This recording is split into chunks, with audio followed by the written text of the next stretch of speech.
Minister Brugg thanks his beloved seniors. Police investigate shooting incident in South Reward. 2 suspects arrested. Island Gems helps. Epic expand plastic recycling and community impact. The MPs are responding to the minister's report, which includes a dedicated regression analysis in Section 28 with students' performance.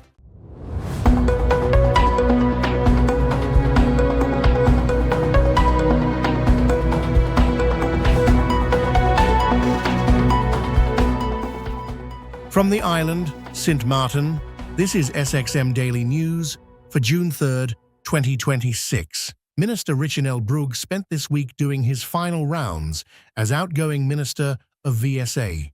Visiting some of the seniors he has grown to deeply love, respect, and admire throughout his tenure. During the visit, Minister Brugg thanked each senior citizen for their unwavering support, trust, prayers, and encouragement over the past 18 months. He also assured them that although his tenure as minister may be coming to an end, his unwavering commitment to them remains unchanged. The minister vowed that every promise he made to our seniors during the last election campaign, which he was unable to accomplish this time around, he will return to complete. The visit was filled with heartfelt conversations, sincere emotions, laughter, prayers, and gratitude as the minister reflected on the privilege of serving the elderly community of St. Martin. Minister Brugg's visit reminded him of the biblical scripture found in Joel 2:28 and Acts 2:17 that emphasizes that old men shall dream dreams, which represent the wisdom, reflection, and enduring hope that the older generation carries, to anchor and inspire the community, and where young men shall see visions. This is not goodbye, Minister Brugg told the seniors. This is simply, see you later. Minister of Education, Melissa Gums, acknowledges the request for further clarification on the analysis, correlations, and conclusions drawn from the assessment results.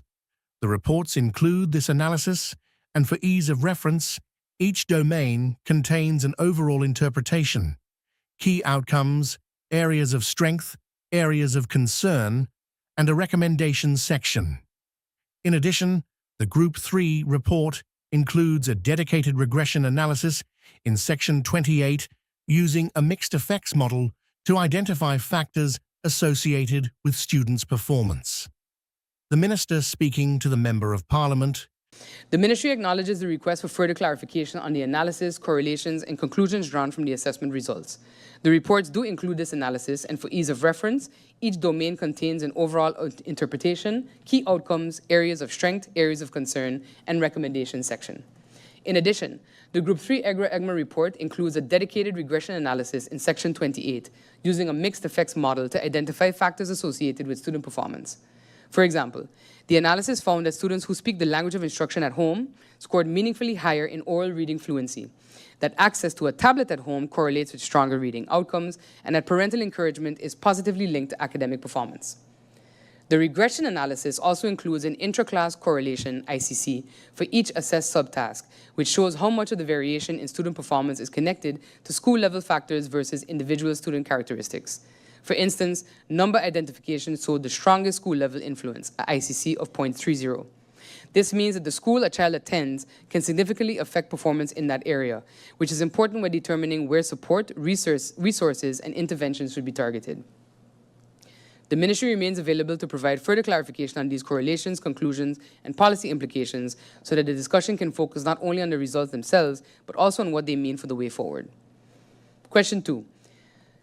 Has the discussion been started between Dutch and English? Does it reflect language exposure or teaching quality? As previously indicated, the Ministry is currently developing a national language policy to address language-related disparities. The policy will guide curriculum reform and promote greater cohesion in language use within the education system. Consultations with stakeholders, including school boards, have addressed the importance of both Dutch and English as languages of instruction and indicate that differences in performance are influenced by both language exposure and quality of instruction. Question 3. What is the minister's take on these figures as it relates to the FBE system? There's been an evaluation, so how do we move forward? Mr. Chairman, as I said in the first instance of this meeting, the results are deeply concerning to me and reinforce findings from previous reports, including the State of Education reports and the FBE evaluation. The ministry recognizes the need for stronger system coherence, clear policy direction, and sustained investment in education reform. Moving forward, the focus will be on implementing structured, evidence-based reforms aligned with both the FBE evaluation and the EGRA-EGMA national assessments.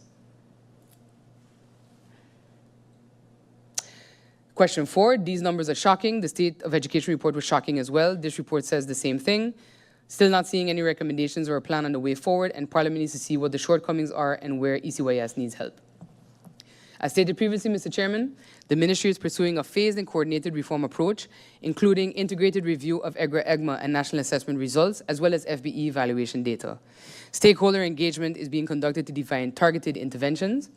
There is a FBE curriculum review and revision pending TWO funding approval, and strengthening alignment between curriculum, assessment, and instructional practices, as well as implementation of follow-up assessments in 2027 for Groups 3, 5, and 7 with support through the Trust Fund. This approach is, of course, designed to ensure sustainable system-wide improvement rather than fragmented interventions. Question 5. Synergy is lacking in government. ECYS had an article on silos. The MP can almost guarantee that education will be cut again. What is the holistic strategy of the government in its totality when it comes to individual ministries? A lot are doing things that affect others. The MP mentioned a road tax article that week that will go to roads, but there are multiple reports warning against going that way for the sustainability of the coffers. How will these problems be addressed? Any recommendations? Mr. Chairman, the ministry acknowledges the broader concern raised. Education does not stand on its own, something I have said publicly since taking office and while sitting in Parliament. Learning outcomes are influenced by family circumstances, public health, social support, infrastructure, safety, and the wider financial reality of the country. That is why coordination at the Council of Ministers level remains important. The CALM retreat held earlier this year provided one such opportunity to look at national priorities in a more connected way and to consider where the work of different ministries intersects. From the perspective of ECYS, education must remain a national priority, even when difficult financial decisions are being made. As Minister, I've previously stated that reports and reviews should not be treated as the end of the process, but as a compass for the work ahead. The recommendation is therefore to keep strengthening cross-ministerial planning around issues affecting children and families so that policies, budgets, and implementation decisions are better aligned. MECIS will continue to bring forward the data, identify where support is needed, and advocate for decisions that protect students, teachers, and the country's long-term development. Additionally, Mr. Chairman, the Ministry of Justice, myself, and the Ministry of VSA have been discussing possible solutions towards youth initiatives, as has also been highlighted by the Ministry of Justice in their collaboration with the Sports Federation and the National Sports Institute on youth programs targeted at assisting troubled youth with a guideline towards a better path. And with that, I have come to the end of the questions. And just as a note, I would like to state that all of these recommendations, while they may be implemented by the ministry, depend heavily on community and parental support. Parental engagement, teacher engagement, societal engagement is critical to the success of any education reform. It is not simply a ministry-driven concept. It really will take all of St. Martin, as I've said repeatedly, in the public, in Parliament, and elsewhere since taking office. And I think that's important for all of us to note moving forward. Thank you, Mr. Chairman. The MPs are responding to the Minister's report, which includes a dedicated regression analysis in Section 28 with students' performance. I understand in regards to having policies in place to make sure that everything is structured and make sure that everything is organized, because if you don't have no policies, it can be a lot of ad hoc work. But I do want to encourage the ministry, through you, Mr. Chair, that awaiting all the policies and all the structure, know that there are people that would like to assist and that have provided their assistance, and it will be unfortunate that awaiting when everything is finally streamlined, that there is no interest anymore. So therefore, I would like to encourage to look into the options in seeing how, for example, if you look at the literacy project, there are already persons that are willing to assist. It's already clear, maybe not in details which schools need assistance, let's start the work now. Let's assist where assistance can be given. I can remember that Parliament also received a letter from an organization in regards to literacy. So they would like to start a project. I'm not sure if they had contact with the ministry, but what I want to bring forward with that is that there are several persons that have shown interest, and we should make use of it, because I don't want the children that are in need that they will be left behind because the systems and policies are not in place as yet. Sometimes you need to be creative. So that's that in regards to literacy. Other than that, in regards to the different projects that are focused on youth, it's not a secret. We have had several organizations showing interest.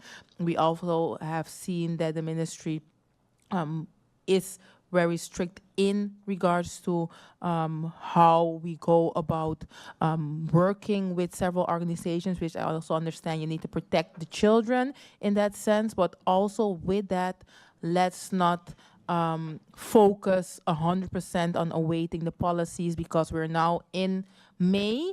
And if I look at one of the projects that was ready and to go in January, we losing time. I don't want to continue losing time awaiting policies. So let's be creative and let's make use of several projects that are there. So I want to contribute that part. Thank you. The reference to the educational review that was undertaken with or via the TWO and the ministry's response to that, while understanding the different actors and responsibilities, I'm talking private school boards or not, but is it possible to put what the minister or ministry has undertaken based on, amongst other things, the education review, which contains several very specific recommendations? And is it possible that a sort of an educational plan, called by whatever name, is developed with the targets as what the minister has indicated, several of them, and a timeline? Like, expect these things to roll out in 26, 27, so that, you know, we and now I'm saying as Parliament, have some document to trace the developments by. Is that possible? And I ask whether it's possible given the different educational jurisdictions in terms of responsibilities of school boards, the government, and whatever else have you.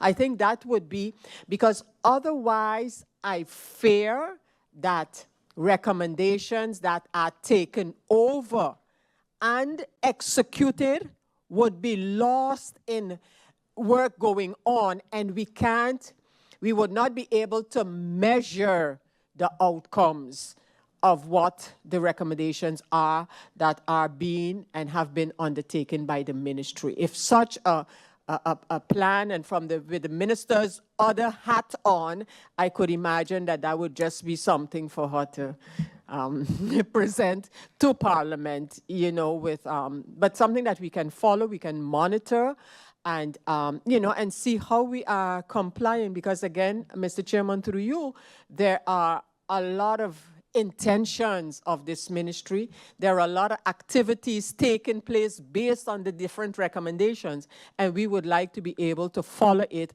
rather than sporadically every month, 2 months, come with questions. Is this happening? Is this not happening? But to have something to measure the developments by. Thank you, Mr. Chairman. That would be my only question, having listened to the minister with respect to the many activities that are being undertaken based on the recommendations, based on the reports in terms of literacy, etc., etc. Thank you, Mr. Chairman. The police force of St. Martin, KPSM, is currently investigating a shooting incident that took place in the South Reward area on the evening of Tuesday, June 2nd, 2026. At approximately 8:30 p.m., Central Police Dispatch received several calls reporting a shooting incident in the South Reward area, in close proximity to Milton Peters College. In response, several police patrols and detectives were immediately dispatched to the location to investigate the report. During the initial stages of the investigation, officers received information indicating that the suspects involved in the incident were located on Burlap Drive in Cul-de-sac. Police officers proceeded to the area and encountered two individuals believed to have been involved in the shooting. During the operation, officers also discovered a firearm that had been concealed inside a foam cooler located nearby. The firearm was confiscated as evidence. Both suspects were subsequently arrested and transported to the Phillipsburg police station, where they remain in custody for questioning. Later that evening, officers made contact with the victim involved in the incident. During the course of the investigation, detectives also gathered information suggesting that the victim may have had a firearm during the incident. The police force of St. Martin urges anyone who may have witnessed the incident or who may have information relevant to this investigation to contact the police station at +1 721 542 22222, the anonymous tip line at 9300, or send a private message through the official KPSM Facebook page.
Are you SXM insured?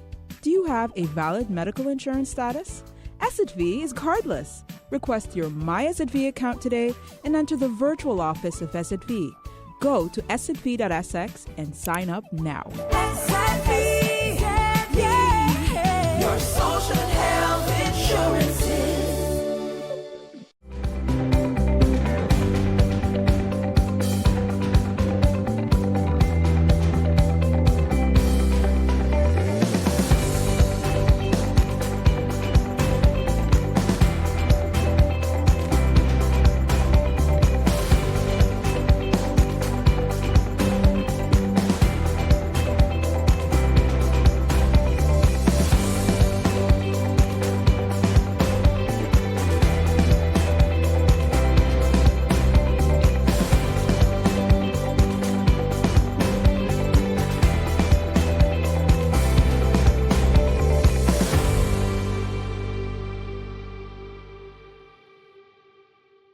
Island Gems Charity Foundation has donated a new plastic shredding machine to EPIC's Perpetual Plastics Project, strengthening local efforts to reduce plastic waste while expanding educational and social opportunities within the community.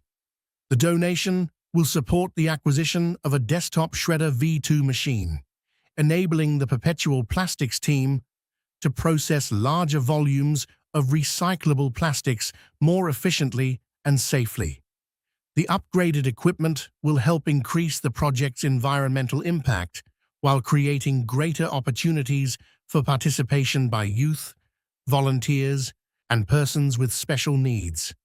Perpetual Plastics, an initiative of the Environmental Protection in the Caribbean, EPIC Foundation, transforms locally collected plastic waste into reusable products while promoting environmental awareness and sustainability education.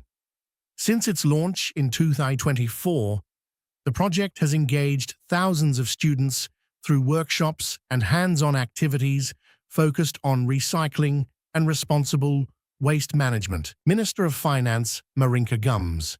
Any mutual arrangement relating to the central bank or the monetary union is, in essence, an agreement between St. Martin and Curaçao, which requires approval by both parliaments before it can take effect. Naturally, because it concerns a shared monetary framework, the intention is that the arrangement functions equally and consistently in both countries. At the same time, the implementing legislation itself is adopted in the form of a national ordinance within each country. The structure was intentionally chosen. Any mutual arrangement relating to the central bank or the monetary union is, in essence, an agreement between St. Martin and Curaçao, which requires approval by both parliaments before it can take effect.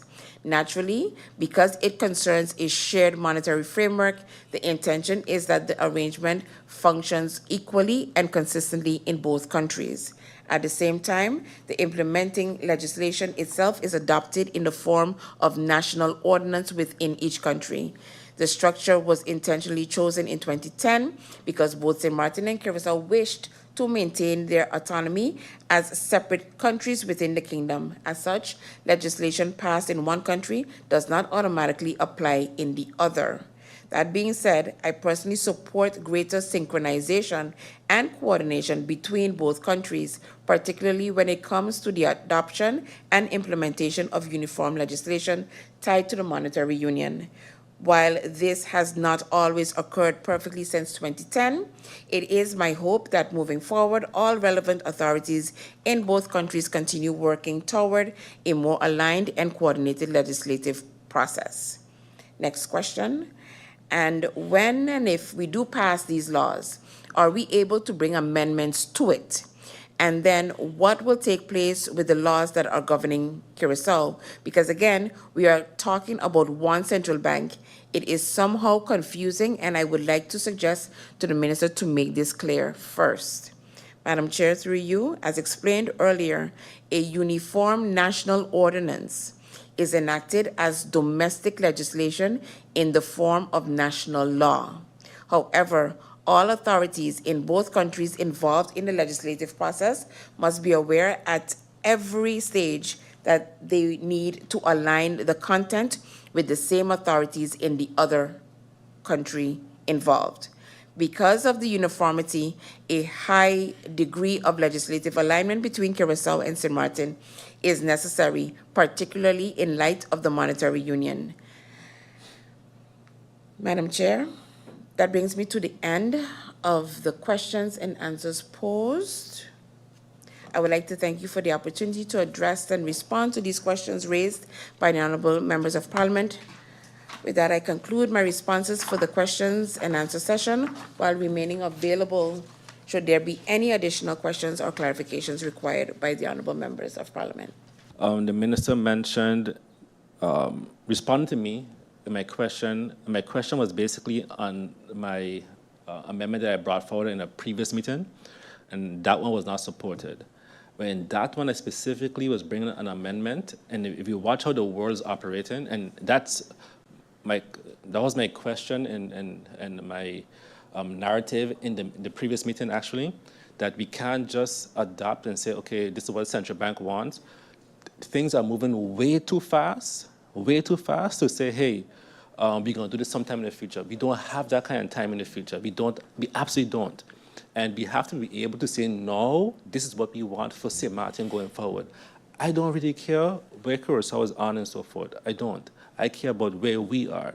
And right now, my amendment, what I want is to say, whatever we can do physically, as a human being, physically, I want the bank to establish that that should be able to be done virtually, digitally. It cannot be that Parliament is on a, we just started an official work group for going digital and AI as a Parliament. We're going this route. The government wants to establish this. And now we're saying we're going to keep the bank in 2010, right? So this is not enough for me, because in your response to the Madam Chair, and the minister's response is the bank will monitor, the bank will do oversight. I'm not asking for that. I'm asking for, this is what you have to do. We have the bank, the commercial banks of St. Martin, have to ensure that everything that we could do physically we should be able to execute digitally and virtually. In essence, I shouldn't have to leave my house to do basic operations at all. And that's not the answer that I got. So and the answer that I got is telling me that's not going to happen. And when we look at, for example, legislation in the Netherlands, because a lot of times we bring up the Netherlands, etc. So in the Netherlands in the past, for example, it was, even for ATMs, it was specific on where you could have gone and you had to use your Rabo PIN by a Rabo bank if you don't want to be charged any fees. Today in the Netherlands, you could go by any ATM and the similar fees or zero fees. For example, again, in the Netherlands, for example, they had to establish a law that says when you PIN, there's no transactions. That wasn't done just by banks and you have tried, right? Putting articles in the paper and saying, no, please comply. But what has that done? Nothing, right? That the banks, the stores still charge the extra costs and so forth, or they say, we're not going to accept this because you don't buy enough food or you don't buy enough of our product. So even though the government says, hey, I want you to comply, banks put out and say, no, this is not what the rules are. What happens? Nothing happens. And in the Netherlands, what they did was say, hey, this is a law. This is it. This is flat out. You don't get charged a penny more for pinning. So you as a company now have to establish your prices with whatever the extra costs are. So all costs are then built into your product or your service, but not that you're going to deny individuals. I went to a restaurant once and they tell me, I already got my food. And I said, I don't have cash. So now we're in a stalemate, because I said, I'm not going to go get, I'm not leaving here to get cash. So I'm going to either leave my food or you have to take back the food. Because I didn't want to, and so no, buy a drink. I said, I don't want a drink. I just want to pay my card and leave. So the answers, and I want to be very clear, I would like for the ministry to own the questions themselves. So if the government does not agree with me, that's a different thing. So first, I would like, before I get a response, does the government agree with my statements or my questions? So if the government owns this, then the questions go to the bank, and then you have to get the proper answers from the bank on, hey, if you can't do it here, where exactly will this be established? Because I want to establish first, does St. Martin, does the government agree that this is where we want to head to?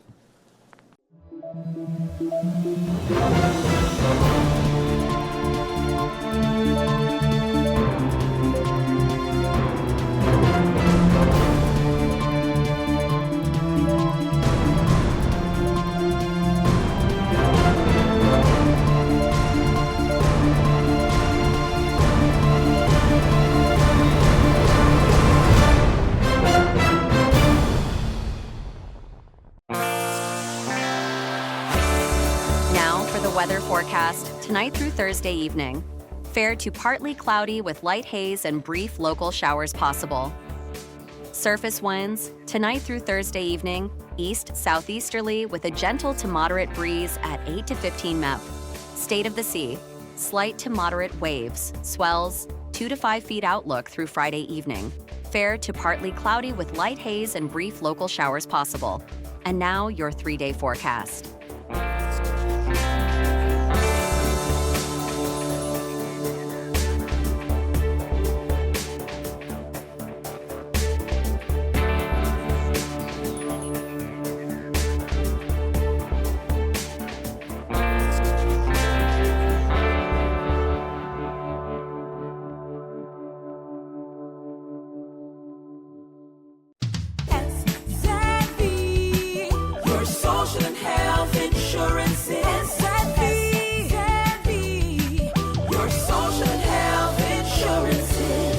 Are you SXV insured?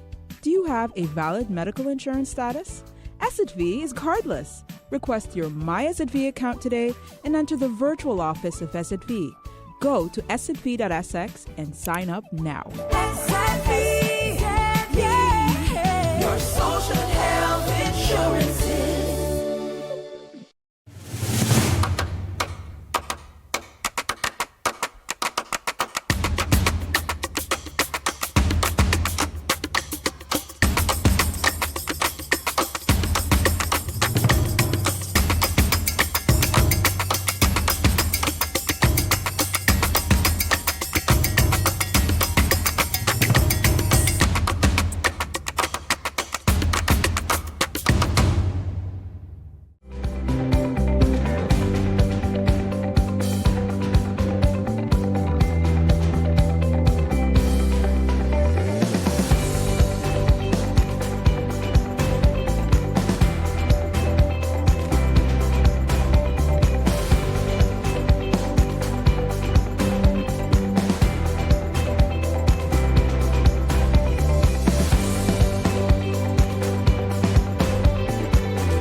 The influence of colonial structures on environmental governance in the Caribbean was the focus of a presentation by Sint Maarten environmentalist Tadzio Berwowitz at the recent Caribbean Studies Association conference. Presenting on conservation colonialism and the persistence of fortress management in the Dutch and French Caribbean, Berwowitz argued that many conservation systems operating in the Dutch and French Caribbean remain shaped by governance models that concentrate authority outside the region.